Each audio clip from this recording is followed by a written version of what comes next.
পররাষ্ট্রমন্ত্রী ডক্টর হাসান মাহমুদ বলেছেন, বাংলাদেশের নিজের টাকায় পদ্মা সেতু নির্মাণ নিয়ে যারা সমালোচনা করেছিলেন, নেতিবাচক কথা বলেছিলেন, জাতির কাছে তাদের ক্ষমা চাওয়া উচিত।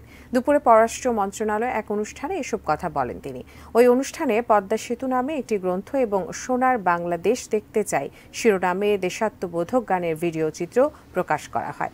সাংবাদিকদের প্রশ্নের জবাবে পররাষ্ট্রমন্ত্রী বলেন, দক্ষিণ ও মধ্য এশিয়া বিষয়ক মার্কিন সহকারী পররাষ্ট্রমন্ত্রী ডোনাল্ড লুর সফরে বিনিয়োগ, নিরাপত্তা, প্রতিরক্ষা, জলবায়ু পরিবর্তন এবং নাগরিক অধিকার সহ বিভিন্ন বিষয়ে সরকারি ও বেসরকারি পর্যায়ে আলোচনা হবে।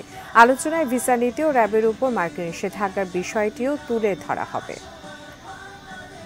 মার্কিন যুক্তরাষ্ট্রের প্রেসিডেন্ট চিঠি লিখে আমাদের সম্পর্ককে নতুন উচ্চতায় উন্নীত করা বা দ্বিতীয় পর্যায়ে নিয়ে যাওয়ার অভিপ্রায় ব্যক্ত করেছেন। সুতরাং মার্কিন প্রশাসন থেকে যারাই বাংলাদেশে সফর করুক না কেন, আমাদের সম্পর্ককে এগিয়ে নিয়ে যাওয়ার লক্ষ্যে আমরা কাজ করবো একসাথে।